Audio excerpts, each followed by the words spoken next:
नमस्कार,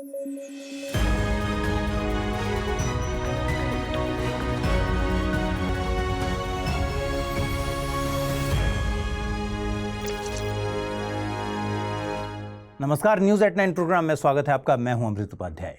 आइए जल्दी से देखें आज की हेडलाइन। सरकार के मुताबिक भारत के स्ट्रेटेजिक पेट्रोलियम रिजर्व्स एसपीआर हैं लगभग 2/3 भरे हुए। एसपीआर की कुल कैपेसिटी है करीब 5.33 मिलियन मीट्रिक टन।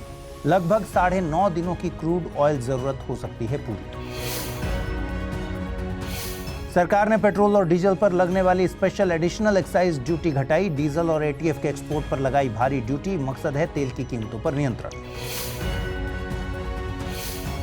और लिपुलेख पास एक बार फिर से चर्चा में। भारत और चीन के बीच इस रास्ते से होने वाला व्यापार शुरू होगा जून से। उत्तराखंड के पिथौरागढ़ जिले में स्थित है लिपुलेख पास।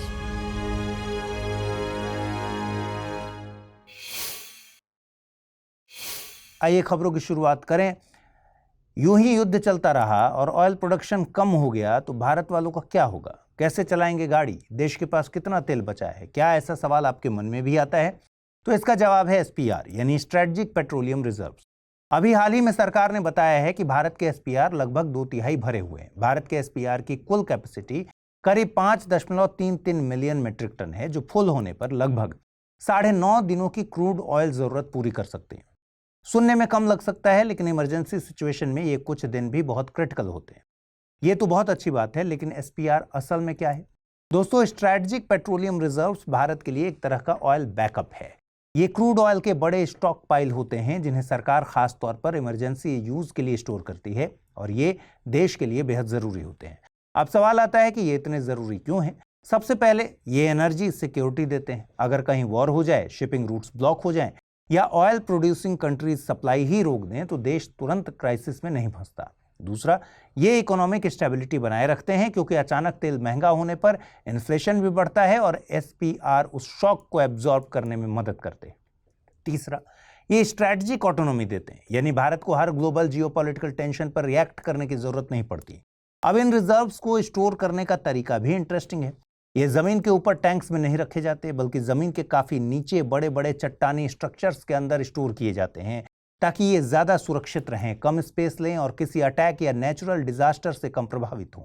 अब अगर लोकेशंस की बात करें तो फेज 1 के तहत 3 जगहों पर एसपीआर फैसिलिटीज ऑलरेडी ऑपरेशनल हैं: विशाखापट्टनम, मंगलुरु और पडूर। आगे फेज 2 में इसे और बढ़ाने की योजना है, जिसमें चांदीखोल और पडूर का एक्सपेंशन शामिल है।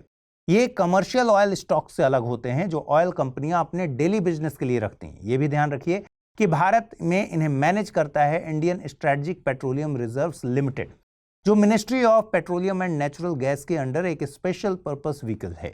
लेकिन पिक्चर पूरी तरह परफेक्ट नहीं है। सबसे बड़ी समस्या है लिमिटेड कैपेसिटी। इंटरनेशनल स्टैंडर्ड, खासकर इंटरनेशनल एनर्जी एजेंसी के अनुसार देशों के पास कम से कम 90 दिनों का ऑयल रिजर्व होना चाहिए, जबकि भारत अभी सिर्फ करीब 9 से 10 दिन का ही बैकअप रख पाता है। दूसरा इशू है पॉलिसी क्लैरिटी का, यानी कब और कैसे इन रिजर्व्स को रिलीज करना है। इस पर अभी भी क्लियर फ्रेमवर्क पूरी तरह विकसित नहीं हुआ है। दोस्तों, इस वक्त भारत की इकोनॉमी एक ऐसे मोड़ पर खड़ी है जहां ग्लोबल ऑयल मार्केट का दबाव सीधे आम आदमी की जेब तक पहुंच रहा है, और इस वजह से सरकार ने एक बड़ा और रणनीतिक फैसला किया। दरअसल सरकार ने पेट्रोल और डीजल पर लगने वाले special additional excise duty SAED को 10 रुपए प्रति लीटर घटा दिया है। अब इसे सिर्फ टैक्स कट समझना गलती होगी। असल में यह एक इकोनॉमिक बैलेंसिंग एक्ट है। क्यों? क्योंकि एक तरफ अंतर्राष्ट्रीय बाजार में कच्चे तेल की कीमतें तेजी से बढ़ रही हैं, और दूसरी तरफ भारत की ऑयल मार्केटिंग कंपनियां भारी नुकसान झेल रही थीं।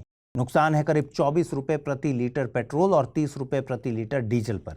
इसके बावजूद सरकार ने आम जनता पर बोझ डालने से बचते हुए कीमतें नहीं बढ़ाई, और यही वो जगह है जहां सरकार को हस्तक्षेप करना पड़ा। अब यहां असली कहानी शुरू होती है। सरकार के पास 2 रास्ते थे: या तो पेट्रोल डीजल के दाम बढ़ा दिए जाएं, जिससे महंगाई पूरी इकोनॉमी में फैल जाती, या फिर खुद राजस्व का नुकसान उठाकर जनता को राहत दी जाए। सरकार ने दूसरा रास्ता चुना है फिलहाल। नतीजा ये हुआ कि अब पेट्रोल पर एक्साइज ड्यूटी घटकर 3 रुपए प्रति लीटर रह गई है और डीजल पर लगभग खत्म हो चुकी है। लेकिन इसका मतलब ये भी है कि सरकार को करीब 1.5 लाख करोड़ से ज्यादा का राजस्व नुकसान झेलना पड़ सकता है। कहानी यहीं खत्म नहीं होती। सरकार ने एक और चाल चली। डीजल और एटीएफ एविएशन टर्बाइन फ्यूल के एक्सपोर्ट पर भारी ड्यूटी लगा दी। इसका सीधा मकसद है कि तेल कंपनियां ज्यादा मुनाफे के चक्कर में फ्यूल को विदेश में बेचने के बजाय घरेलू बाजार में ही सप्लाई उनका बनाए रखें। यानी एक तरफ टैक्स कम करके कीमतें कंट्रोल की जा रही हैं और दूसरी तरफ एक्सपोर्ट टैक्स लगाकर देश के अंदर फ्यूल की उपलब्धता को सुनिश्चित किया जा रहा है। अब अगर आप इसे ग्लोबल कॉन्टेक्स्ट में देखेंगे तो तस्वीर साफ होती है। वेस्ट एशिया में बढ़ते तनाव, खासकर ईरान से जुड़ी घटनाओं की वजह से कच्चे तेल की कीमतें लगभग 50% तक उछल चुकी हैं। दुनिया के कई देशों में पेट्रोल डीजल 30% से 50% तक महंगे हो चुके हैं, लेकिन भारत में कीमतों को अभी तक स्थिर रखा गया है। यह अपने आप में एक बड़ा पॉलिसी इंटरवेंशन है, क्योंकि इससे इन्फ्लेशन कंट्रोल में मदद मिलती है और इकोनॉमी पर अचानक झटका नहीं पड़ता।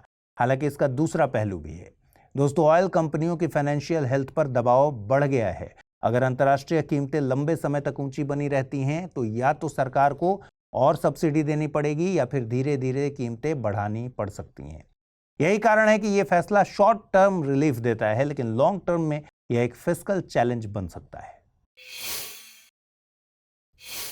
उत्तराखंड के पिथौरागढ़ जिले में स्थित लिपुलेख दर्रा एक बार फिर से चर्चा में है। दरअसल भारत और चीन के बीच इस रास्ते से होने वाला पुराना व्यापार इसी जून से फिर से शुरू होने जा रहा है। लिपुलेख जो दर्रा है वो हिमालय का एक ऊंचा पहाड़ी दर्रा है, आपको पता ही है, जो भारत, नेपाल और चीन के ट्राई जंक्शन के पास स्थित है। और ये दर्रा उत्तराखंड के कुमाऊं क्षेत्र को सीधे चीन के तिब्बत क्षेत्र से जोड़ता है। इसकी ऊंचाई करीब करीब 5334 मीटर है, यानी लगभग 17,500 फीट है। इसलिए यह सिर्फ एक रास्ता नहीं है, बल्कि हिमालय के ऊपरी इलाकों में जाने का एक महत्वपूर्ण गेटवे माना जाता है। अब थोड़ा बैकग्राउंड समझिए। 1992 में यह भारत का पहला बॉर्डर पॉइंट बना, जिसे चीन के साथ ट्रेड के लिए खोला गया था। इसके बाद 1994 में हिमाचल प्रदेश का शिपकीला और 2006 में सिक्किम का नाथुला पास खोल दिया गया। यानी लिपुलेख पास ने भारत चीन बॉर्डर ट्रेड की शुरुआत में अहम भूमिका निभाई। इसकी सबसे बड़ी खासियत इसकी दोहरी अहमियत है। एक तो यह सदियों पुराना ट्रेड रूट रहा है, जिसके जरिए भारत और तिब्बत के बीच सामान का आदान प्रदान होता था। दूसरा, इसका धार्मिक महत्व भी बहुत बड़ा है, क्योंकि यहीं से होकर कैलाश मानसरोवर की यात्रा होती है, जो हिंदू, बौद्ध और जैन धर्म के लोगों के लिए बेहद पवित्र मानी जाती है। इसके अलावा यह पास बॉर्डर एरिया में रहने वाले भोटिया जनजाति जैसे समुदायों के लिए लाइफलाइन जैसा है। क्यों? क्योंकि उनकी आजीविका काफी हद तक इसी क्रॉस बॉर्डर ट्रेड पर निर्भर करती है। इसलिए जब यह व्यापार दोबारा शुरू होगा तो इसका असर सिर्फ व्यापार तक सीमित नहीं रहेगा, बल्कि लोकल इकोनॉमी, सांस्कृतिक कनेक्शन और स्ट्रेटेजिक रिलेशन तीनों पर पड़ेगा। दोस्तों, भारत में कई जगह, खासतौर पर छत्तीसगढ़, झारखंड में ऐसा देखा गया है कि शेड्यूल्ड कास्ट के व्यक्ति बड़ी संख्या में धर्मांतरण करते हैं। और ये धर्मांतरण आस्था के लिए नहीं, बल्कि दोहरे फायदे के लिए किया जाता है। इनको एक तरफ सरकारी मदद, दूसरी तरफ दूसरे धर्म की सहायता भी मिलती है। अब हाल ही में सुप्रीम कोर्ट ऑफ इंडिया ने एक केस में इसी मामले पर अहम फैसला सुनाया।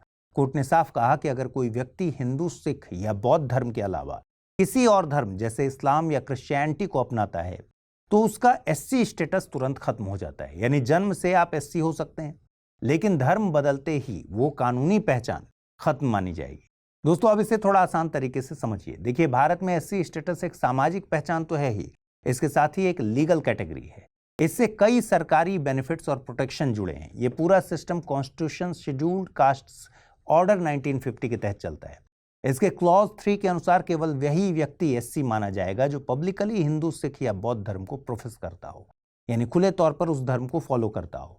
इस फैसले में कोर्ट ने प्रोफेसिंग शब्द पर खास जोर दिया है। उनका कहना है कि इस्लाम या क्रिश्चियनिटी धर्म जो है वो कास्ट सिस्टम को मान्यता नहीं देते। ऐसे में आप एक तरफ इन धर्मों को फॉलो करें और दूसरी तरफ कास्ट बेस्ड बेनिफिट्स भी लें, तो ये दोनों चीजें कॉन्ट्राडिक्ट करती हैं, साथ साथ नहीं चल सकती। इसी वजह से कन्वर्जन होते ही SC status immediate and complete loss के साथ खत्म हो जाता है। इसका एक बड़ा असर ये भी है कि कन्वर्जन के बाद व्यक्ति एससी या ST prevention of atrocities act 1989 जैसे स्पेशल कानून की प्रोटेक्शन भी खो देता है। यानी सिर्फ रिजर्वेशन ही नहीं, बल्कि लीगल प्रोटेक्शन भी खत्म हो जाती है। हालांकि कोर्ट ने एक रास्ता खुला रखा है और यह है रिकन्वर्जन का। अगर कोई व्यक्ति वापस हिंदू, सिख या बौद्ध धर्म में लौटता है तो वो एससी स्टेटस दोबारा पा सकता है, लेकिन इसके लिए बहुत सख्त शर्तें रखी गई हैं, जैसे ये साबित करना कि उसने सच में नया धर्म छोड़ दिया, पुराने कास्ट प्रैक्टिसेस अपनाए हैं और सबसे जरूरी उसकी ओरिजिनल कास्ट कम्युनिटी उसे फिर से स्वीकार करती हो। अब यहाँ एक इंटरेस्टिंग सवाल आता है कि क्या ऐसा शेड्यूल्ड ट्राइब्स के साथ भी होगा? यहाँ ध्यान रखिए, एससी के उलट एसटी स्टेटस धर्म पर निर्भर नहीं है। अगर कोई एसटी व्यक्ति धर्म बदल भी ले तो भी उसका ट्राइबल स्टेटस खत्म नहीं होता। ट्राइबल स्टेटस तब तक खत्म नहीं होता जब तक वह अपनी ट्राइबल आइडेंटिटी, कस्टम्स और कम्युनिटी कनेक्शन को बनाए रखता है। यानी एसटी के मामले में आइडेंटिटी ज्यादा कल्चरल है, एससी के मामले में लीगल फ्रेमवर्क ज्यादा स्ट्रिक्ट है। ब्रॉडर पिक्चर में अगर देखें तो ये मुद्दा सिर्फ कानून का नहीं है बल्कि इक्वालिटी और सोशल जस्टिस का भी है। एक तरफ आर्गुमेंट है कि डिस्क्रिमिनेशन धर्म बदलने से खत्म नहीं होता, इसलिए बेनिफिट्स मिलने चाहिए, और दूसरी तरफ कॉन्स्टिट्यूशनल लिमिटेशन है क्योंकि आर्टिकल 341 के तहत एससी लिस्ट और उसकी एलिजिबिलिटी तय करने का अधिकार राष्ट्रपति और संसद के पास है, न कि कोर्ट के पास। इसलिए ये पूरा मामला अभी भी डिबेट में है। लेकिन सुप्रीम कोर्ट का यह नया फैसला एक बात बिल्कुल क्लियर कर देता है कि भारत में एससी स्टेटस सिर्फ जन्म से नहीं बल्कि धर्म से भी जुड़ा हुआ एक लीगल स्टेटस है, और कन्वर्जन के साथ यह तुरंत खत्म हो जाता है। यूपीएससी की तैयारी का हर दिन कीमती होता है और हर कल की राह आज से ही बनती है।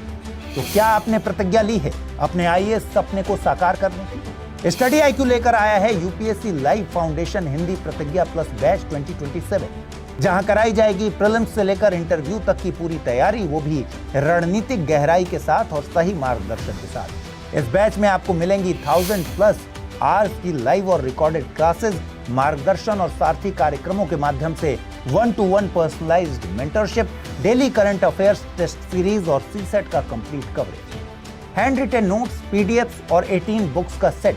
टेस्ट में टॉप स्कोरर को मिलेगा 11,000 रुपए का नगद पुरस्कार।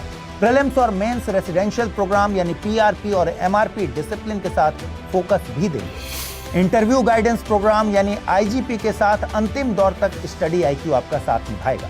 और इतना ही नहीं, प्रीलिम्स में सफल होने पर मिलेगी पूरी फीस वापस। अब तय कीजिए, आप सिर्फ सपना देखेंगे या उसके लिए स्टडी आईक्यू के साथ मिलकर प्रतिज्ञा निभाएंगे। यूज करें कोड अमृत लाइव और पाएं मैक्सिमम डिस्काउंट हमारे गोल्ड, प्लैटिनम और डायमंड बैचेस पर। अगर आप 2028 में अटेम्प्ट देना चाहते हैं तो उसके लिए भी बैचेस अवेलेबल हैं। अगर अब भी कोई सवाल हो, डिस्क्रिप्शन में दिए गए लिंक पर क्लिक कीजिए या मुझे सीधा मेल कीजिए amrit@studiiq.com पर। यूपीएससी 2027, आपकी प्रतिज्ञा हमारा मार्गदर्शन। भारत ने 2035 के लिए अपने नए नेशनली डिटरमाइंड कंट्रीब्यूशंस एनडीसी के टारगेट्स घोषित किए हैं। यह भारत की लॉन्ग टर्म क्लाइमेट स्ट्रेटजी और ग्लोबल पोजीशनिंग दोनों को साफ दिखाते हैं। सबसे पहले टारगेट समझ लेते हैं। भारत ने कहा है कि 2035 तक उसकी कुल बिजली क्षमता का कम से कम 60% हिस्सा नॉन फॉसिल फ्यूल सोर्सेज जैसे सोलर, विंड, हाइड्रो, न्यूक्लियर से आएगा, जो 2030 के 50% लक्ष्य से ज्यादा है। इसी तरह एमिशंस इंटेंसिटी यानी जीडीपी की प्रति यूनिट पर उत्सर्जन को 2005 के स्तर से 47% तक घटाने का लक्ष्य रखा गया है, जो पहले 45% था। साथ ही भारत 3.5 से 4 बिलियन टन CO2 के बराबर का अतिरिक्त कार्बन सिंक बनाने की बात कर रहा है। चलिए अब एनडीसी यानी नेशनली डिटरमाइंड कॉन्ट्रीब्यूशंस को समझते हैं। दरअसल एनडीसी पूरी दुनिया की क्लाइमेट पॉलिटिक्स और क्लाइमेट एक्शन का कोर मैकेनिज्म है, यानी यहीं से तय होता है कि कौन सा देश ग्लोबल वार्मिंग को रोकने के लिए कितना योगदान देगा। अब इसे बिल्कुल बेसिक से समझिए। दोस्तों, 2015 में जब पेरिस एग्रीमेंट हुआ तो दुनिया के लगभग सभी देशों ने मिलकर क्या तय किया कि ग्लोबल टेम्परेचर राइज को 2 डिग्री सेल्सियस से नीचे रखना है। लेकिन यहाँ एक बड़ी समस्या थी कि हर देश की आर्थिक स्थिति, ऊर्जा जरूरत और जिम्मेदारी अलग अलग है। इसलिए एक कॉमन टारगेट सब पर थोपना पॉसिबल नहीं था। यहीं से आया एनडीसी का कॉन्सेप्ट। एनडीसी का मतलब है हर देश खुद तय करे कि वो क्लाइमेट चेंज से लड़ने के लिए क्या क्या करेगा, क्या कॉन्ट्रीब्यूशन करेगा, जैसे कितने एमिशंस को कम करेगा, रिन्यूएबल एनर्जी कितना बढ़ाएगा, या फॉरेस्ट के जरिए कार्बन सिंक कैसे बनाएगा। यानी यह एक तरह का self declared climate action plan होता है। अब इसका स्ट्रक्चर समझिए। हर देश को हर 5 साल में अपना एनडीसी अपडेट करके यूएनएफसीसीसी यानी United Nations framework convention on climate change को देना होता है। यह एक बहुत जरूरी रूल है कि हर नया एनडीसी पहले से ज्यादा एम्बिशियस होता है, यानी धीरे धीरे सभी देशों को अपने एफर्ट्स बढ़ाने होंगे। भारत के कॉन्टेक्स्ट में बात करें तो भारत ने 2015 में अपना पहला एनडीसी दिया, फिर 2022 में उसे अपडेट किया और अब 2035 के लिए नए टारगेट्स घोषित किए। इसमें 3 मुख्य चीजें हैं। पहला, मिटिगेशन यानी एमिशंस को कम करना। दूसरा, एडेप्टेशन यानी क्लाइमेट इंपैक्ट से खुद को तैयार करना। और तीसरा, मीन्स ऑफ इम्प्लीमेंटेशन यानी फाइनेंस, टेक्नोलॉजी और कैपेसिटी बिल्डिंग। लेकिन एनडीसी सिर्फ टारगेट्स की लिस्ट नहीं है, यह एक पॉलिटिकल स्टेटमेंट भी होता है, क्योंकि डेवलप्ड कंट्रीज जैसे यूएसए और यूरोप से उम्मीद की जाती है कि वो ज्यादा जिम्मेदारी लें। डेवलपिंग कंट्रीज जैसे इंडिया को फाइनेंस और टेक्नोलॉजी दें। इसी को कहते हैं क्लाइमेट जस्टिस और common but differentiated responsibilities, CBDR। और यही वजह है कि भारत जैसे देश अपने एनडीसी बनाते समय दो चीज़ों का बैलेंस रखते हैं, एक तरफ क्लाइमेट एक्शन और दूसरी तरफ इकोनॉमिक ग्रोथ, क्योंकि अगर आप अचानक से फॉसिल फ्यूल्स को छोड़ देंगे तो डेवलपमेंट रुक सकता है। इसलिए इंडिया हमेशा कहता है कि हम क्लाइमेट एक्शन करेंगे, लेकिन अपनी डेवलपमेंट नीड्स को, जरूरतों को नजरअंदाज करके नहीं। दोस्तों, हाल ही में मद्रास हाई कोर्ट ने तमिलनाडु से प्रोसोपिस जूलीफ्लोरा या विलायती कीकर को हटाने के लिए 34 निर्देश जारी किए। यह खबर बताती है कि यह पौधा अब एक एनवायरमेंटल थ्रेट बन चुका है। देखिए, प्रोसोपिस जूलीफ्लोरा असल में क्या है? एक झाड़ी है, ये छोटा पेड़ है। ये मैक्सिको, साउथ अमेरिका और कैरेबियन में मूल रूप से पाया जाता है। इसे भारत में ब्रिटिश काल में लाया गया था ताकि सूखे इलाकों में हरियाली बढ़ाई जा सके, लेकिन धीरे धीरे इतना फैल गया ये कि अब यह भारत के कई हिस्सों, खासकर एरिड और सेमी एरिड क्षेत्रों में एक इन्वेसिव स्पीशीज बन चुका है। अब सबसे जरूरी सवाल यह है कि इन्वेसिव स्पीशीज होते क्या हैं? दरअसल इन्वेसिव स्पीशीज वो बाहरी पौधे या जानवर हैं जो किसी नए क्षेत्र में आते हैं और इतनी तेजी से फैलते हैं कि वहां के स्थानीय स्पीशीज को, प्रजातियों को नुकसान पहुंचाने लगते हैं। ये रिसोर्सेज जैसे पानी, जमीन, न्यूट्रिएंट्स पर कब्जा कर लेते हैं। पूरे इकोसिस्टम का बैलेंस बिगड़ जाता है। अब प्रोसोपिस जूलीफ्लोरा की खासियत ही है इसकी सबसे बड़ी समस्या। यह किसी भी तरह की मिट्टी में उग सकता है, बहुत कम पानी में सर्वाइव कर सकता है और बहुत तेजी से फैलता है। लेकिन इसके दुष्प्रभाव हैं। यह बहुत ज्यादा पानी खींचता है, आसपास के पौधों को खत्म कर देता है, ग्रासलैंड्स को बर्बाद कर देता है और यहां तक कहा जाता है कि यह ग्राउंड वाटर को भी प्रभावित कर सकता है। इसके कारण कई जगहों पर बायोडाइवर्सिटी घट गई है और पशुओं के लिए चारा कम हो गया है। अब अगर भारत में अन्य इन्वेसिव स्पीशीज की बात करें तो ऐसे कई उदाहरण है, जैसे लैंटाना कैमारा जो जंगलों में फैलकर स्थानीय पौधों को खत्म कर देती है। दूसरा उदाहरण है वाटर हाइसिंथ या जलकुंभी जो पानी की सतह को ढककर ऑक्सीजन की कमी पैदा करती है। वहीं पार्थेनियम हेस्टोफोरस या कांग्रेस घास जिसको कहते हैं, वो भी एक इन्वेसिव स्पीशीज है जो स्वास्थ्य और खेती दोनों के लिए हानिकारक है। इसके अलावा आइकोर्निया जैसे एक्वाटिक प्लांट्स जलाशयों को चोक कर देते हैं। दोस्तों, हाल ही में ग्लोबल टेररिज्म इंडेक्स 2026 जारी किया गया है और इस इंडेक्स को Institute for Economics and Peace IEP नाम की एक सिडनी बेस्ड थिंक टैंक हर साल पब्लिश करती है। यह एक ऐसी रिपोर्ट है जो बताती है कि दुनिया के कौन कौन से देश आतंकवाद से सबसे ज्यादा प्रभावित हैं और उसका असर कितना गंभीर है। ये रिपोर्ट 163 देशों को कवर करती है, यानी लगभग पूरी दुनिया की 99.7% आबादी इसमें शामिल है। अब समझते हैं कि यह काम कैसे करता है। देखिए, इसमें हर देश को 0 to 10 के बीच एक स्कोर दिया जाता है, जहां 0 का मतलब होता है उस देश पर आतंकवाद का कोई असर नहीं और 10 का मतलब है कि वहां आतंकवाद का सबसे ज्यादा प्रभाव है। इसी स्कोर के आधार पर देशों की रैंकिंग तय की जाती है ताकि समझा जा सके कि किस देश की स्थिति कितनी गंभीर है। अब 2026 की रिपोर्ट देखिए, उसके कुछ बड़े पॉइंट्स को समझिए। सबसे पहले एक पॉजिटिव बात यह है कि दुनिया भर में आतंकवाद से होने वाली मौतों में करीब 28% की कमी आई है और घटनाओं में भी 22% की गिरावट आई है। लेकिन बावजूद इसके समस्या खत्म नहीं हुई है, क्योंकि कुछ क्षेत्रों में ये समस्या और ज्यादा गंभीर हो गई है। खास करके सब सहारा अफ्रीका अब भी आतंकवाद का सबसे बड़ा केंद्र बना है, जहां टॉप 10 में से 6 कंट्रीज आती हैं। इस बार एक बड़ा बदलाव ये देखने को मिला कि पहली बार पाकिस्तान इस इंडेक्स में सबसे ज्यादा प्रभावित देश बन गया है और भारत की बात करें तो भारत इस सूची में 13वें स्थान पर है, यानी यहाँ स्थिति पहले से कुछ हद तक कंट्रोल में है, लेकिन खतरा अभी भी मौजूद है। अगर सबसे खतरनाक आतंकवादी संगठनों की बात करें तो 2025 में इस्लामिक स्टेट, तहरीके तालिबान पाकिस्तान और अल शबाब जैसे संगठन सबसे ज्यादा घातक साबित हुए। कुल मिलाकर यह रिपोर्ट एक मिक्स तस्वीर दिखाती है। एक तरफ दुनिया में आतंकवाद के आंकड़े कम हो रहे हैं और दूसरी तरफ कुछ खास क्षेत्रों में यह और ज्यादा केंद्रित और खतरनाक बनता जा रहा है, जो आने वाले समय के लिए एक बड़ी चुनौती है। हाल ही में भारत के प्रधानमंत्री ने cabinet committee on security CCS की एक अहम बैठक की अध्यक्षता की। इस बैठक में वेस्ट एशिया में चल रहे कॉन्फ्लिक्ट और उसके ग्लोबल इंपैक्ट को लेकर विस्तार से चर्चा की गई। साथ ही ये भी रिव्यू किया गया कि भारत ने अब तक किन किन सेक्टर्स में क्या प्रिकॉशनरी और मिटिगेटिंग मेजर्स अपनाए हैं। यानी ये कोई सामान्य मीटिंग नहीं थी, बल्कि सीधे देश की सिक्योरिटी और स्ट्रेटेजिक तैयारी से जुड़ी हुई थी। दोस्तों, cabinet committee on security Bharat सरकार की सबसे पावरफुल कमिटीज में से एक है। यह वही मंच है जहां देश की defence policy, national security, foreign affairs और इंटेलिजेंस से जुड़े सबसे बड़े फैसले लिए जाते हैं। इसका मतलब साफ है कि अगर कोई बड़ा सिक्योरिटी इशू हो, जैसे युद्ध, आतंकी खतरा या कोई ग्लोबल क्राइसिस, तो फाइनल डिसीजन यहीं से निकलता है। इसका इतिहास भी काफी दिलचस्प है। आज़ादी के तुरंत बाद 1947 में जब भारत एक नए राष्ट्र के रूप में कई सिक्योरिटी चुनौतियों का सामना कर रहा था, तब जवाहरलाल नेहरू ने इसी तरह की एक कमेटी बनाई थी। उस समय इसमें सरदार वल्लभ भाई पटेल और डिफेंस मिनिस्टर बलदेव सिंह जैसे बड़े नेता शामिल थे। बाद में खासकर कारगिल वॉर के बाद इस कमेटी को और मजबूत और स्ट्रक्चर्ड बनाया गया और आज के मॉडर्न सीसीएस का स्वरूप सामने आया। आज अगर इसके स्ट्रक्चर की बात करें तो इसका नेतृत्व प्रधानमंत्री करते हैं और इसके कोर मेंबर्स होते हैं home minister, defence minister, finance minister और एक्सटर्नल अफेयर्स मिनिस्टर। इसके अलावा नेशनल सिक्योरिटी एडवाइजर एक कोऑर्डिनेटर की भूमिका निभाते हैं जो सिक्योरिटी मैटर्स को स्ट्रीमलाइन करने का काम करते हैं। कैबिनेट सेक्रेटेरिएट इसकी बैठकों का पूरा रिकॉर्ड मेंटेन करता है। अब इसके काम को समझना बहुत जरूरी है। CCS defence deals, military operations, intelligence inputs, nuclear policy, space policy और हाई लेवल सिक्योरिटी अपॉइंटमेंट्स जैसे सेंसिटिव मामलों पर फैसले लेता है। यहाँ तक कि नेशनल सिक्योरिटी से जुड़े बड़े अधिकारियों की नियुक्ति भी इसी कमेटी के जरिए होती है। हर साल 24 मार्च को पूरी दुनिया में वर्ल्ड ट्यूबरकुलोसिस डे मनाया जाता है। इसका मकसद सिर्फ एक दिन मनाना नहीं बल्कि लोगों को ये समझाना है कि टीबी आज भी कितनी बड़ी हेल्थ प्रॉब्लम है जो न सिर्फ शरीर बल्कि समाज और इकोनॉमी पर असर डालती है। अब समझना जरूरी है कि आखिर 24 मार्च को ही ये दिन क्यों मनाया जाता है।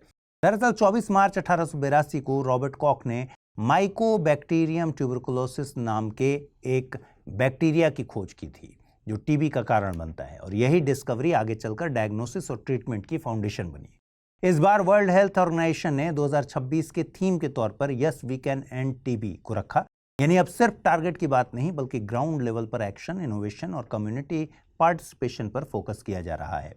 अगर भारत की स्थिति देखें तो थोड़ी सी मिक्स्ड है, यानी प्रोग्रेस भी है और चैलेंज भी। एक तरफ भारत ने टीबी कंट्रोल में काफी सुधार किया, जैसे ट्रीटमेंट कवरेज 2015 में 53% से बढ़ाकर 2024 में 92% हो गया।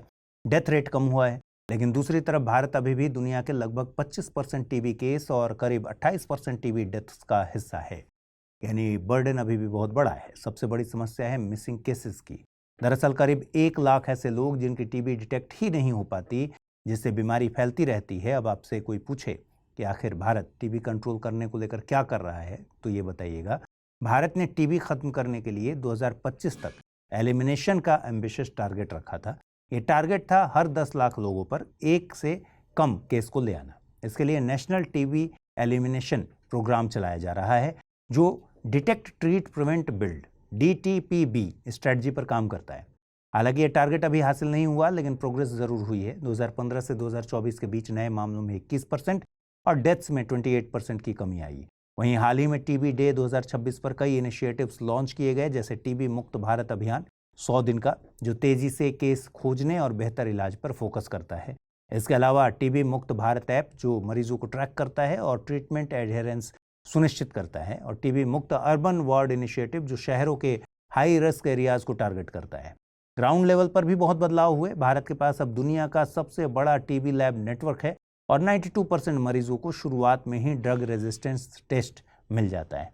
नई दवाइयों जैसे बी पाल्म रेजिमेन से ट्रीटमेंट का समय 18 से 24 महीने से घटकर 6 महीने रह गया है। आयुष्मान आरोग्य मंदिर और निक्षय मित्र के जरिए गांव-गांव तक टेस्टिंग और ट्रीटमेंट पहुंचाया जा रहा है। साथ ही निक्षय पोषण योजना के तहत मरीजों को हर महीने आर्थिक मदद दी जाती है ताकि वे न्यूट्रिशन बनाए रख सकें और इलाज पूरा कर सकें। लेकिन असली चुनौती अभी भी गरीबी, कुपोषण, ड्रग रेजिस्टेंस और कमजोर डिटेक्शन सिस्टम है। जब तक ये रूट कॉजेज एड्रेस नहीं होंगे, टीबी को पूरी तरह खत्म करना मुश्किल होगा। दोस्तों, वेस्ट एशिया में जो कुछ हो रहा है उसे अगर आप सिर्फ युद्ध समझ रहे हैं तो आप आधी तस्वीर देख रहे हैं। असल कहानी इससे कहीं बड़ी है। यह एक ऐसा कॉन्फ्लिक्ट है जहां न्यूक्लियर सिक्योरिटी, एनर्जी, जियोपॉलिटिक्स और प्रॉक्सी वॉरफेयर तीनों एक ही फ्रेम में आ गए। और यही वजह है कि यूपीएससी के लिए यह एक हाई वैल्यू एनालिटिकल टॉपिक बन चुका है। अब जरा सभी कॉन्फ्लिक्ट एरियाज को समझ लेते हैं। सबसे पहले आते हैं न्यूक्लियर साइट्स पर। इनमें सबसे पहला नाम आता है इजराइल के डिमोना का।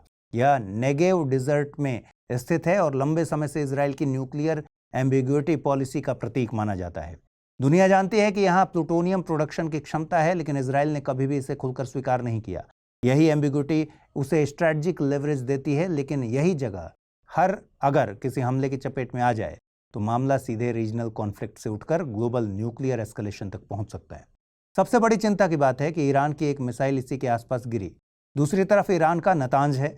ये यूरेनियम एनरिचमेंट का सेंटर है। यहाँ स्टक्सनेट जैसे साइबर अटैक्स हो चुके हैं। ये अमेरिका ईरान न्यूक्लियर डील की बहस का केंद्र भी रहा। यहाँ कोई भी एस्केलेशन सिर्फ ईरान तक सीमित नहीं रहेगा, बल्कि पूरे मिडिल ईस्ट में न्यूक्लियर आर्म्स रेस को जन्म दे सकता है। अब जरा नजर घुमाइए एनर्जी मैप पर, क्योंकि खेल यहीं से ग्लोबल बन जाता है। हाल ही में साउथ पर्स गैस फील्ड पर हमला हुआ। यह ईरान और कतर के बीच बंटा हुआ दुनिया का सबसे बड़ा नेचुरल गैस रिजर्व है। यह सिर्फ एक रिसोर्स नहीं है, बल्कि ग्लोबल एलएनजी सप्लाई की रीढ़ है। यूरोप से लेकर एशिया तक एनर्जी सिक्योरिटी की धड़कन यहीं से चलती है। अगर यहाँ डिसरप्शन हुआ तो असर सीधे आपके और मेरे गैस सिलेंडर से लेकर ग्लोबल मार्केट्स तक दिखेगा। और इसी चेन में आता है कतर का रास लाफान इंडस्ट्रियल सिटी। यह एक ऐसा एलएनजी एक्सपोर्ट हब है जो ग्लोबल एनर्जी सप्लाई चेन का क्रिटिकल नोड है। यह critical infrastructure vulnerability energy choke point का टेक्स्ट बुक एग्जाम्पल है। यहाँ अस्थिरता का मतलब क्या होगा? ग्लोबल एनर्जी प्राइस में उछाल और सप्लाई चेन का हिल जाना।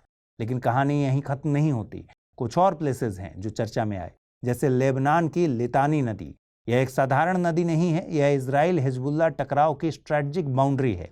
यहाँ यूएन रेजोल्यूशन 1701 के तहत हिजबुल्लाह की मौजूदगी सीमित करने की बात की गई थी। यह साफ दिखाता है कि इस युद्ध में सिर्फ देश ही नहीं, बल्कि नॉन स्टेट एक्टर्स भी उतनी ही बड़ी भूमिका निभा रहे हैं। यानी एक क्लासिक प्रॉक्सी वॉरफेयर सिचुएशन यहाँ एग्जिस्ट करती है। और इसी इलाके में टायर शहर है, एक प्राचीन फोनिशियन विरासत। यह यूनेस्को वर्ल्ड हेरिटेज साइट है। यहाँ बम से तबाही का मतलब है इतिहास को बर्बाद करना। तो अगर आप पूरे परिदृश्य को एक लाइन में समेटना चाहें तो यह 3 परतों में बटा है। सबसे पहली परत nuclear rivalry, Israel versus Iran. बीच में एनर्जी जियोपॉलिटिक्स यानी गैस फील्ड्स और एलएनजी हब्स। और नीचे ग्राउंड पर प्रॉक्सी कॉन्फ्लिक्ट्स, हिजबुल्लाह और अन्य एक्टर्स। और यही तीनों परतें मिलकर इस कॉन्फ्लिक्ट को रीजनल से ग्लोबल बना देती हैं। हाल ही में क्यूएस वर्ल्ड यूनिवर्सिटी रैंकिंग्स 2026 में भारत के लिए एक बड़ी उपलब्धि सामने आई। दरअसल आईआईएम कोझिकोड पहली बार टॉप 100 में शामिल हुआ। चलिए समझते हैं क्यूएस रैंकिंग आखिर क्या होती है। दरअसल क्यूएस क्वार्टरली साइमंड्स एक ग्लोबल एजेंसी है। हर साल दुनिया भर की यूनिवर्सिटीज को अलग अलग पैरामीटर्स पर इवेल्युएट करके ये रैंकिंग जारी करती है। और ये सिर्फ एक नंबर देने का सिस्टम नहीं है, यह बताता है कि कौन सी यूनिवर्सिटी पढ़ाई, रिसर्च, प्लेसमेंट और इंटरनेशनल एक्सपोजर के मामले में कितनी मजबूत है। अब अगर इस साल के हाइलाइट्स को देखें तो भारत का परफॉर्मेंस बहुत स्ट्रांग रहा है। इस बार भारत की 120 नई एंट्रीज आई हैं, जिससे भारत दुनिया में चौथे नंबर पर पहुंच गया। भारत के आगे यूएस, चीन और यूके हैं। इसका मतलब है कि भारत की यूनिवर्सिटीज ग्लोबल लेवल पर तेजी से अपनी प्रेजेंस बढ़ा रही हैं। खास बात यह है कि कंप्यूटर साइंस में भारत की 6 इंस्टीट्यूशंस अब ग्लोबल टॉप 100 में हैं, जो पिछले साल से इंप्रूवमेंट दिखाता है।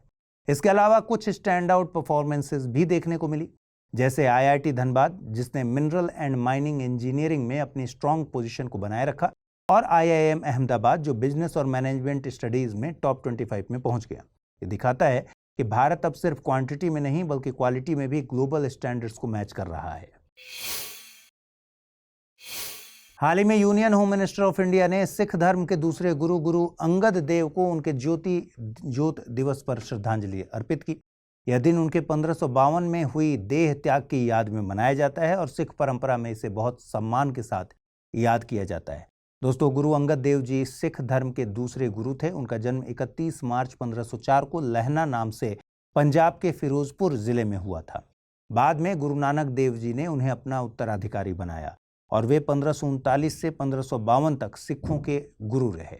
उनका सबसे बड़ा योगदान था गुरुमुखी लिपि का विकास। उन्होंने पंजाबी भाषा को एक स्टैंडर्डाइज्ड स्क्रिप्ट दे दी, जिससे आम लोगों के लिए पढ़ना लिखना आसान हो गया। उस समय ज्ञान सिर्फ कुछ वर्गों तक सीमित था, लेकिन गुरु अंगद देव जी ने इसे आम जनता तक पहुंचाने का काम किया। उन्होंने खडूर साहिब में स्कूल शुरू किए, जहां बच्चों को गुरुमुखी सिखाई जाती थी, यानी उन्होंने लिटरेसी को बढ़ावा दिया। उन्होंने सिर्फ शिक्षा ही नहीं, बल्कि जीवन शैली पर भी जोर दिया। वे मानते थे कि इंसान का शारीरिक और मानसिक दोनों रूप से मजबूत होना जरूरी है। इसलिए उन्होंने कुश्ती और खेलों को बढ़ावा दिया, ताकि लोग फिजिकली फिट रहें, और अनुशासन और सच्चाई के साथ जीवन जीने की प्रेरणा उन्होंने दी। एक और महत्वपूर्ण काम था लंगर प्रणाली को मजबूत करना। लंगर की शुरुआत गुरु नानक देव जी ने की थी, लेकिन गुरु अंगद देव जी ने इसे और व्यवस्थित और व्यापक बनाया, ताकि हर व्यक्ति, चाहे उसकी जाति कुछ हो, स्थिति कुछ हो, समान रूप से उनको भोजन मिल सके। यह सिख धर्म में इक्वालिटी का बहुत बड़ा प्रतीक बना। इसके अलावा उन्होंने सिख धर्म को संगठित करने के लिए कई नए संगत या रिलीजियस सेंटर्स भी स्थापित किए।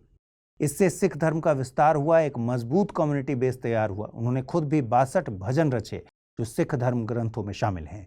कुल मिलाकर गुरु अंगद देव जी सिर्फ एक धार्मिक गुरु ही नहीं बल्कि एक सोशल रिफॉर्मर थे और उन्होंने शिक्षा, समानता, अनुशासन और सामाजिक एकता को बढ़ावा देकर सिख धर्म की नींव को और मजबूत किया। यूपीएससी की तैयारी का हर दिन कीमती होता है और हर कल की राह आज से ही बनती है। तो क्या आपने प्रतिज्ञा ली है अपने आईएएस सपने को साकार करने की? स्टडी आईक्यू लेकर आया है यूपीएससी लाइव फाउंडेशन हिंदी प्रतिज्ञा प्लस बैच 2027, जहां कराई जाएगी प्रीलिम्स से लेकर इंटरव्यू तक की पूरी तैयारी, वो भी रणनीतिक गहराई के साथ और सही मार्गदर्शन के साथ। इस बैच में आपको मिलेंगी 1000+ आवर्स की लाइव और रिकॉर्डेड क्लासेस, मार्गदर्शन और सारथी कार्यक्रमों के माध्यम से 1-to-1 personalised mentorship, daily current affairs test series और सीसेट का complete coverage, handwritten notes, PDFs और 18 बुक्स का सेट। टेस्ट में टॉप स्कोरर को मिलेगा 11,000 रुपए का नगद पुरस्कार।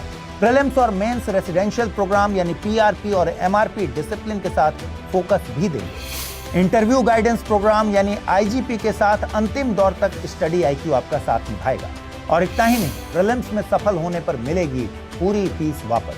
अब तय कीजिए, आप सिर्फ सपना देखेंगे या उसके लिए स्टडी आईक्यू के साथ मिलकर प्रतिज्ञा निभाएंगे। यूज करें कोड अमृत लाइव और पाएं मैक्सिमम डिस्काउंट हमारे गोल्ड, प्लैटिनम और डायमंड बैचेस पर। अगर आप 2028 में अटेम्प्ट देना चाहते हैं तो उसके लिए भी बैचेस अवेलेबल हैं। अगर अब भी कोई सवाल हो, डिस्क्रिप्शन में दिए गए लिंक पर क्लिक कीजिए या मुझे सीधा मेल कीजिए amrit@studyiq.com पर। यूपीएससी 2027, आपकी प्रतिज्ञा, हमारा मार्गदर्शन। आइए जल्दी से देखें आज के बुलेटिन पर आधारित सवाल। भारत के स्ट्रेटेजिक पेट्रोलियम रिजर्व्स एसपीआर के संदर्भ में निम्नलिखित कथनों पर विचार करें। इन्हें इमरजेंसी सिचुएशन में देश की क्रूड ऑयल जरूरत पूरी करने के लिए बनाया जाता है। इन्हें मुख्य रूप से जमीन के ऊपर बड़े टैंकों में स्टोर किया जाता है। भारत में एसपीआर का प्रबंधन Indian strategic petroleum reserves limited द्वारा किया जाता है। इंटरनेशनल एनर्जी एजेंसी के अनुसार देशों के पास कम से कम 90 दिनों का ऑयल रिजर्व होना चाहिए। नीचे दिए गए कूट का प्रयोग कर सही उत्तर चुनना है। केवल 1, 3 और 4, केवल 1 और 2, केवल 2, 3 और 4, केवल 1, 2 और 3। अगला प्रश्न है, भारत में पेट्रोलियम उत्पादों पर हालिया नीति हस्तक्षेप के संदर्भ में निम्नलिखित कथनों पर विचार करें। Special additional excise duty SAED में कटौती का उद्देश्य घरेलू स्तर पर ईंधन की कीमतों को नियंत्रित करना और महंगाई को सीमित रखना है। डीजल और ATF के निर्यात पर ड्यूटी लगाने का उद्देश्य घरेलू आपूर्ति बढ़ाना और तेल कंपनियों को अंतर्राष्ट्रीय बाजार में अधिक बिक्री के लिए प्रोत्साहित करना है। कौन सा से कथन सही है? केवल 1, केवल 2, दोनों 1 और 2, न तो 1 नहीं 2। अगला प्रश्न, लिपुलेख पास के संदर्भ में निम्नलिखित कथनों पर विचार करें। यह भारत, नेपाल और चीन के ट्राई जंक्शन के पास स्थित एक उच्च हिमालयी दर्रा है। यह दर्रा केवल सामरिक महत्व रखता है और उसका कोई धार्मिक या ऐतिहासिक महत्व नहीं है। उपरोक्त कथनों में से कौन सा से सही है? केवल 1, केवल 2, दोनों 1 और 2, न तो 1 नहीं 2। अगला प्रश्न है, नेशनली डिटरमाइंड कॉन्ट्रीब्यूशंस NDCs के संदर्भ में निम्नलिखित कथनों पर विचार करें। NDCs के तहत प्रत्येक देश को अपने क्लाइमेट एक्शन टारगेट स्वयं निर्धारित करने की स्वतंत्रता है। UNFCCC के तहत NDCs को हर 5 वर्ष में अपडेट करना होता है और नया लक्ष्य पहले से कम महत्वाकांक्षी होना चाहिए। कौन से कथन सही हैं? केवल 1, केवल 2, दोनों 1 और 2, न तो 1 नहीं 2। अगला प्रश्न, भारत में इन्वेजिव स्पीशीज के संदर्भ में निम्नलिखित कथनों पर विचार करें। इन्वेजिव स्पीशीज वे बाहरी प्रजातियां हैं जो नए क्षेत्र में तेजी से फैलकर स्थानीय जैव विविधता को नुकसान पहुंचाती हैं। प्रोसोपिस जूलीफ्लोरा को भारत में ब्रिटिश काल में शुष्क क्षेत्रों में हरियाली बढ़ाने के उद्देश्य से लाया गया था। वाटर हाइसिंथ पानी की सतह को ढककर जलीय पारिस्थितिकी तंत्र में ऑक्सीजन की कमी पैदा कर सकता है। इन्वेजिव स्पीशीज का प्रभाव केवल भूमि पारिस्थितिकी तंत्र तक सीमित होता है, जलीय तंत्र पर इसका कोई असर नहीं पड़ता। कौन सा से सही हैं? केवल 1, 2 और 3, केवल 1 और 4, केवल 2, 3 और 4, या फिर केवल 1, 3 और 4। अगला प्रश्न, भारत में ट्यूबरकुलोसिस TB नियंत्रण के संदर्भ में निम्नलिखित कथनों पर विचार कीजिए। वर्ल्ड ट्यूबरकुलोसिस डे 24 मार्च को रॉबर्ट कॉक द्वारा TB के बैक्टीरिया की खोज की स्मृति में मनाया जाता है। भारत ने TB उन्मूलन का लक्ष्य वर्ष 2030 तक निर्धारित किया है, जो वैश्विक लक्ष्य के अनुरूप है। बी पाल्म रेजिमेन के माध्यम से ड्रग रेजिस्टेंट TB के इलाज की अवधि को कम किया गया है। निक्षय पोषण योजना के तहत TB मरीजों को पोषण सहायता हेतु वित्तीय मदद प्रदान की जाती है। कौन सा से सही हैं केवल 1, 3 और 4, केवल 1 और 2, केवल 2, 3 और 4, या फिर 1, 2, 3। अगला प्रश्न है, cabinet committee on security CCS के संदर्भ में निम्नलिखित कथनों पर विचार कीजिए। इसका नेतृत्व भारत के प्रधानमंत्री करते हैं। यह देश की रक्षा, आंतरिक सुरक्षा और विदेश नीति से जुड़े महत्वपूर्ण निर्णय लेती है। कौन सा से सही हैं केवल 1, केवल 2, दोनों 1 और 2, न तो 1 नहीं 2। और अंतिम प्रश्न, निम्नलिखित युग्मों पर विचार कीजिए। डिमोना इजराइल का न्यूक्लियर एम्बिग्विटी से जुड़ा साइट, नतांज ईरान का uranium enrichment centre, South Pars gas field Saudi Arabia और UAE के बीच स्थित गैस रिजर्व, रास लाफान इंडस्ट्रियल सिटी कतर का प्रमुख LNG एक्सपोर्ट हब। कितने युग्म सही सुमेलित हैं? केवल 1, केवल 2, केवल 3, या फिर सभी 4। तो आज इस बुलेटिन में इतना ही। अपना ख्याल रखिए, ठीक से पढ़ाई कीजिए। आपसे जो प्रश्न मैंने पिछले हफ्ते पूछे थे उनके जवाब इस स्क्रीन पर दिखाया जाएगा, और आज जो सवाल पूछे हैं मैंने उनके जवाब आपको कमेंट सेक्शन में देना है। साथ ही अगर आप इस बुलेटिन की PDF हासिल करना चाहते हैं तो अमृत उपाध्याय 007 टेलीग्राम चैनल है जिस पर इसकी PDF आपको मिलेगी। नमस्कार।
Thank you.